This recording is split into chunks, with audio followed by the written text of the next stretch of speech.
দেশবাসী, আমরা এই মুহূর্তে আছি আমরা চুয়াডাঙ্গা জেলার বর্ষনা উপজেলায়। আমরা ঝাঁঝাডাঙ্গা গ্রামে এখানে আছি, মাথাভাঙা নদীর পারে। আপনারা দেখবেন এই নদীটা, এই নদীর ওই পারে হচ্ছে বাংলাদেশের জমি আছে এবং তারপরে হচ্ছে কাঁটাতার। সেই জমিতে এই গ্রামের মানুষজন ঘাস কাটতে যায়।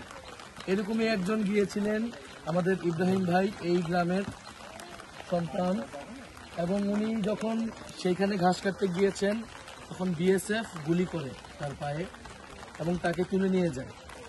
তাকে তুলে নিয়ে গিয়ে অমানবিক নির্যাতন করা হয় এবং তাকে হত্যা করা হয় এবং তার লাশ গতকাল রাতে 7 দিন পরে হস্তান্তর করা হয়েছে তার পরিবারের কাছে। ইনি ইব্রাহিম ভাইয়ের বাবা। আমরা তার পরিবারের সাথে সাক্ষাৎ করেছি এবং তার পরিবারও এই হত্যার বিচার চেয়েছে এবং আর কোনো মায়ের বুক যাতে খালি না হয়। গায়ের জোরে ভারত বাংলাদেশের সাথে এই ধরনের আচরণ বারবার করছে। আমরা এই গ্রামের মানুষের সাথে কথা বলেছি যে 5ই আগস্টের পরে সীমান্তে হত্যাকাণ্ড বেড়ে গিয়েছে, সীমান্তে বাংলাদেশের সাধারণ মানুষের প্রতি, গরিব মানুষের প্রতি নির্যাতন বেড়ে গিয়েছে এবং আমরা জানি এই আচরণটা ভারতের আজকের না, গত 50 বছর ধরে আমরা সীমান্ত হত্যার কথা শুনতেছি। গত 25 বছরে বাংলাদেশে প্রায় 1200-এরও বেশি মানুষ সীমান্তে হত্যা করা হয়েছে।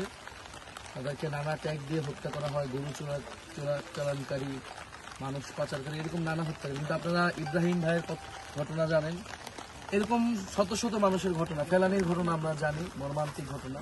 ঘাস কাটতে গিয়েছিল এবং বর্ডার, এটা বাংলাদেশের জমিতেই সে গিয়েছিল, ভারতের সীমানাও সে বাংলাদেশের সীমানা সে ক্রস করেনি।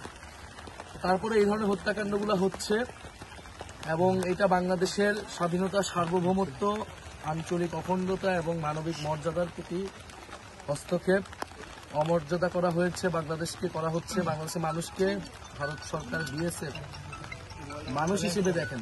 এই যে ভারতের যে বর্ডার বাহিনী, সীমান্তরক্ষী বাহিনী, এর একটা খুনি বাহিনীতে পরিণত হয়েছে।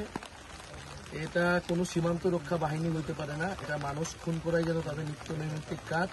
বাংলাদেশের মানুষকে নানাভাবে নির্যাতন, নিপীড়ন সীমান্তে করা হয়।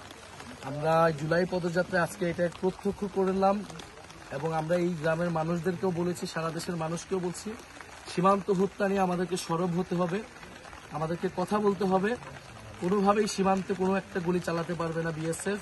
কোনো ধরনের উস্কানি ছাড়াই তারা গুলি চালায়, সাউন্ড গ্রেনেড মারে ও মানুষকে হত্যা করে ধরে তুলে নিয়ে যায়। আমরা এটা নিন্দা জানাই। বাংলাদেশের সাথে সম্পর্ক রাখতে হলে অবশ্যই মর্যাদার সহিত বাংলাদেশের নাগরিক অধিকার রক্ষা করতে হবে এবং বিএসএফ একটা মানবাধিকার বিরোধী সংগঠন। বাংলাদেশের মানুষের অধিকার সীমান্তে লঙ্ঘন করা হয়েছে। আমরা আজকে এই গ্রামের এই নদীর পাড় থেকে নিন্দা জানালাম এবং ভবিষ্যতে আমরা জাতীয় নাগরিক পার্টি নয়, বাংলাদেশের সাধারণ ছাত্র, তরুণ, জনগণকে সাথে নিয়ে এই সীমান্তকে আমরা পাহারা দিব, রক্ষা করব। আমরা প্রতিরোধ গড়ে তুলব যদি সীমান্তে এই ধরনের হত্যাকাণ্ড, এই ধরনের নিপীড়ন চলমান থাকে।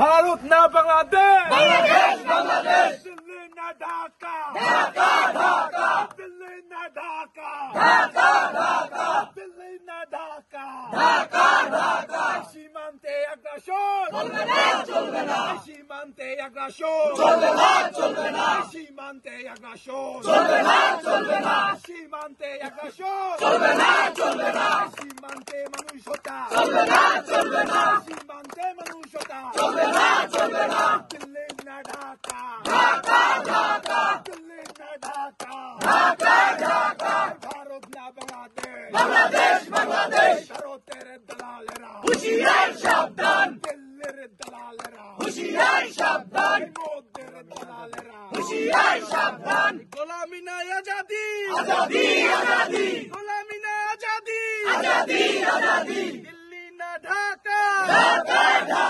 সীমান্তে মানুষ হত্যা চলবে না, সীমান্তে মানুষ হত্যা চলবে না, ভারতের দালালেরা হুঁশিয়ার সাবধান, বিএসএফ এর খুনিরা হুঁশিয়ার সাবধান, বিএসএফ এর খুনিরা হুঁশিয়ার সাবধান, গোলামি না आजादी आजादी आजादी दिल्ली ना ढाका ढाका ढाका या पोषणा संग्राम संग्राम संग्राम ক্ষমতা না জনতা জনতা জনতা তোমার দেশ আমার দেশ বাংলাদেশ বাংলাদেশ তোমার দেশ আমার দেশ বাংলাদেশ বাংলাদেশ